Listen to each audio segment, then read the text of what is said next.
My husband died suddenly, and his delusional best friend is trying to hijack his memorial, told lies about our marriage, and is trying to make herself the widow instead of me. Posted by you/angry widow? I'll try to make this brief. My 28F husband, Jonah, 36M, passed away unexpectedly a month ago from a stroke. I don't want to get specific about that part, it's the worst pain I've ever felt in my entire life, and I'm still not sure how I'm ever going to move on. We were married for 5 years, together for 7. For the past 2 years, we've been trying for a baby, but we're just getting to the point of considering IVF when he died. Jonah had a close friend in high school named Marjorie, 33F. Marjorie also ended up going to the same university as he did, and they spent a lot of time together during those college years. Jonah said that he liked Marjorie's company but never felt anything beyond friendship with her, which I totally believe. Jonah dated other women during that period but told me that several times Marjorie hinted that she wanted him to ask her out. She also joked about wanting him to be her plan B in case she didn't meet someone and get married by 30. By the time I started dating Jonah, he had moved a couple of hours away from his hometown and Marjorie. Despite this, Marjorie immediately began finding excuses to come to our town and hang out, which usually involved her encouraging us to go drinking and then her passing out on the couch at Jonah's apartment.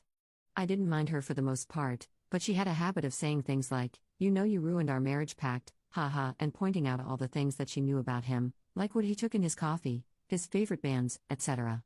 Over the course of our relationship, and especially after we got married, Jonah definitely put some distance into his relationship with Marjorie. He confided in me that he felt he had outgrown her and that they really had little in common anymore. He stopped responding to her invitations to hang out as often, though he would occasionally call to catch up out of guilt, especially when she would text him or leave messages saying she was so sad he was ignoring her and the like. But now he's gone. I had him cremated, like he wanted. We haven't done the memorial service yet. It was too hard for me to even imagine the first couple of weeks, and I also wanted to give time for some out-of-state people to make travel plans. The memorial is this weekend. However, 2 weeks ago, I received an email from Marjorie, sent to around 60 people, including Jonah's family, saying that she was holding a memorial service for Jonah in the town where they grew up, the day before his memorial here. I was completely blown away, seeing as she hadn't mentioned anything to me or even attempted to call. Along with the details, the email said that she was planning the memorial in light of the fact that no other service had yet been held in his memory, and he deserved to be laid to rest with honor. For the record, she was invited to the memorial I've been planning and knew it was happening. I called her, of course, and told her that while I appreciated her willingness to help with Jonah's goodbye, I was already planning a service for him that would involve all of his family and friends. She immediately went on the defensive and said that she had only started to plan a service when she realized I wasn't willing to do it in a timely manner. I told her that the timing wasn't her choice to make, but that if she wanted to have a memorial of some kind, to please just add on the invitation that his official memorial was going to be held this weekend. She said fine. I sent a message to all of Jonah's invited friends and family to make sure they knew the real service with both of our families was going to be here, and then just washed my hands of the whole thing. This week, I received a message on Facebook from Jonah's cousin, saying that Marjorie, who has apparently blocked me on Facebook, created an event for Jonah's official memorial service, her memorial, and invited everyone she possibly could. I've been getting blown up with emails asking which day the memorial is and where. I'm honestly furious. I don't have the emotional energy to deal with this. I ended up putting a post up on my wall, reiterating the date of his service here and asking people to please share it. Thankfully, I think the older members of the family don't use Facebook or email very often, so most of them haven't been confused, but a lot of people now think that Marjorie's service is the real one. I called Marjorie again, asking her to add an addendum to her event saying that his actual memorial was going to be here. She told me that Jonah would have wanted it this way and that if I couldn't appreciate her efforts, I wasn't invited to say goodbye to Jonah. I told her that was fine, seeing as I'd already said goodbye to Jonah when I held him as he died. She hung up. Apparently, she's now spreading information to her mutual friends with Jonah, saying that he was planning on leaving me because I wasn't able to conceive. She also said that we had approached her to carry a baby for us, all absolute lies. His cousin sent me a screenshot of a text where she said that Jonah always thought we would have the cutest baby together and that Op doesn't understand how much he wants children. I'm at a loss as to what to do. I don't care what she says about me, but she's now tarnishing my husband's memory, especially by saying that he wanted a divorce. Jonah would never have left me, and anyone who knows him at all knows that we were committed to each other above all else. I need to figure out how to tell this woman to FCK off without encouraging her to spread more lies. And I also want to just forget the whole thing and crawl in bed and never get up again. Help me, please. Top/relevant comments. Commenter. I'm so sorry for your loss. I can't imagine the pain you must be in right now. Marjorie sounds completely insane and malicious. If I were in your shoes, I'd be very tempted to go scorched earth on her, but that wouldn't be the most constructive approach here. So here's what I'd do instead. Send an email to all of the guests you've invited to attend the actual memorial service stating, just to reiterate, the service will be held at X location on Y date. Do not mention Marjorie, her lies, or the second service. Contact the funeral home and see what can be done to pull the plug on Marjorie's service. Delete and block this woman on all forms of social media, email, your phone, everywhere. Content yourself with the knowledge that if any of Jonah's and Marjorie's mutual friends have half a brain, they'll understand she's out of her mind or at least being outrageously inappropriate. Update 2 days later. I apologize for not updating sooner, but a lot happened over the last couple of days. Thank you to everyone who offered help and advice.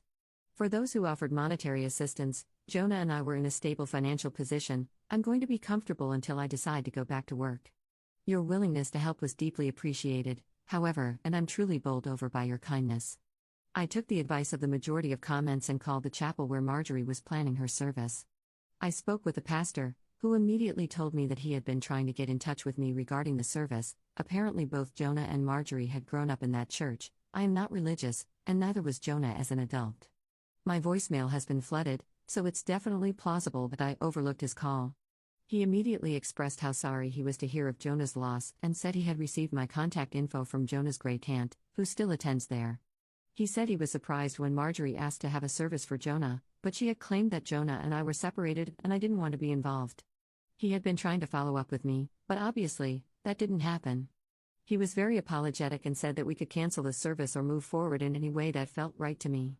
He said that he knew the church members would appreciate the service, since many of them remembered Jonah as a boy, but obviously Marjorie would no longer have a role. I agreed that the service could go forward. He called to speak with Marjorie after our conversation and informed her that she was no longer welcome to participate in the organization of the service after her behavior. He wouldn't tell me all that she said, but said she was distraught, and he recommended some mental health/spiritual services to her that he hopes she accepts. She apparently apologized for lying and asked to speak with me, but I declined. I feel bad if she's truly contrite, but I just have too much on my plate right now. We had 2 beautiful services for my husband, first the one at his hometown church, and then the non-religious one that I planned. Everyone who came wanted to honor Jonah, and that's all that really matters. I was told a dozen stories about him that I'd never heard before, and I laughed so hard I cried, then cried some more. My cousin was on the lookout for Marjorie, and I honestly didn't think about her the whole weekend. She turned up for the first service, and then the pastor ended up speaking with her, unbeknownst to me. My cousin says he was sympathetic but firm and told her that her presence there would be inappropriate. Surprisingly, she left without fuss. I'm still not sure the situation is entirely resolved, but I got to lay my husband to rest in the way he deserved, and that's the most important thing to me right now. Thanks, everyone, for your support. Top/relevant comments. Commenter. I'm glad the pastor is such an awesome, compassionate person, and that you were able to memorialize your husband with people who cared about him. Ops response. I definitely expressed my heartfelt appreciation to him. I tend to be uncomfortable in religious settings, which is why I immediately told him that I'm not religious, but I was really moved when he said, "That part doesn't matter right now. You loved your husband, and there is always a place for love here." I teared up, I admit. Second update 4 months later. I'm not sure if anyone will remember this post, but I thought I would update since it's been a few months. I haven't been checking my inbox, and I'm sort of amazed I remembered the password at all, but I appreciate all of you who sent encouraging messages. It means a great deal to me. It's been around 5 months since Jonah died, and honestly, it still feels like I'm waking up and living the same day over and over again. I'm in therapy, but the feeling of grief has not subsided whatsoever. Everything reminds me of Jonah, and I still feel like half of me is gone. I'm considering moving out of the country, or at least to a different state, but I also feel like a piece of Jonah is here in the house where we lived. Even worse, Marjorie has still not disappeared. I deleted my social media a couple of months ago in an attempt to simplify my life, but my cousin, who also knows Marjorie, let me know that she has been recently posting photos of herself on Facebook, with Jonah. Some were from several years ago, but she was saying things like "I still miss my man every day and I can't wait until Jonah's baby arrives." She is apparently pregnant and claiming that the baby is my husband's. She has also photoshopped his face onto several photos, some on another shirtless male posing semi-suggestively with her. The photoshopping is pretty good, but it's obviously not my husband's body. People have been saying things like, "Congratulations, we know you'll be a great mother to Jonah's child." Nobody I knew, thankfully. It honestly made me feel sick, and I went and laid in bed pretty much all day. I hate that she is getting to me like this, but I can't stand the thought that she's claiming my husband was unfaithful to me, and that people are believing it. One bright note is Marjorie's brother, who also knew Jonah. On one of her recent posts, he commented, "WTF Marjorie? I spoke to Jonah like 2 weeks before he died and he said he was trying for a baby with Op. You guys were just friends. This is effed up and you know it." The post was deleted a couple of hours later. I don't know what to do anymore. I don't have the energy to battle with this woman, but I'm infuriated and hurt by this blatantly disrespectful pack of lies that she's spreading.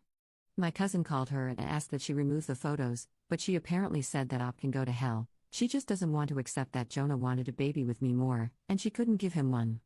I'm lost. What can I do about this? It seems like all I can do is sit and watch this crazy woman try to convince Jonah's friends and family that he never loved me. Top/relevant comments. Commenter. This is what you should remember when her delusions get to you, even her own family knows she is crazy. What you and your husband had together doesn't need to be photoshopped and lied about on Facebook, it was real. Every single time that fool has to Photoshop a picture in order to fabricate intimate memories, she is reminded that you are the one who actually got to experience them. You won, and there's not a day that goes by where Marjorie forgets that. Third update 2 weeks later. A lot has happened since my last update. Hopefully, this will be the end of the story. Marjorie's brother became very concerned after speaking to me and apparently questioned Marjorie extensively about her behavior. She continued to claim that she was pregnant with Jonah's baby and that they had had a lengthy affair, but the details didn't add up. The brother knew Jonah pretty well and was generally aware of his work schedule, etc.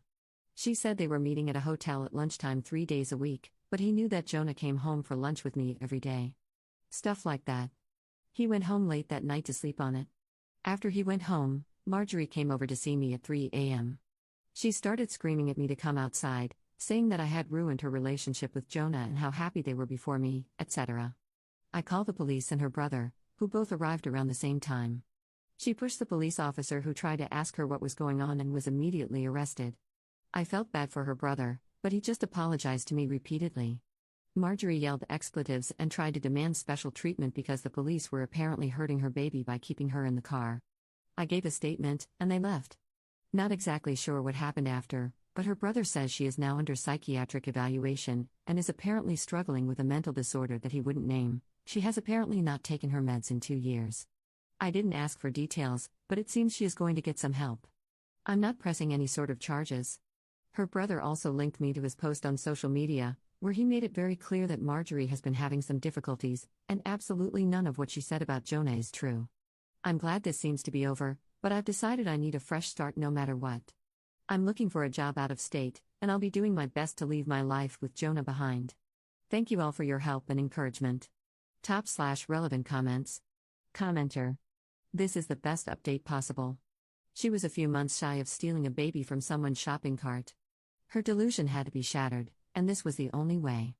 I hope her being ill actually helps you cope with all of the disturbance she's brought to your life. On a personal note, I lost my partner too. So, naturally, I deeply sympathize with your pain. A lot of people would say that moving doesn't help, and to an extent, that's true. But I get you. I can't set foot in the town we lived in, which is really sad for many reasons. But it is what it is. Moving away from the memories isn't a bad idea. It is hard to heal when you are constantly driving past places that evoke memories. So, good for you on deciding to move. I wish you well with all of this.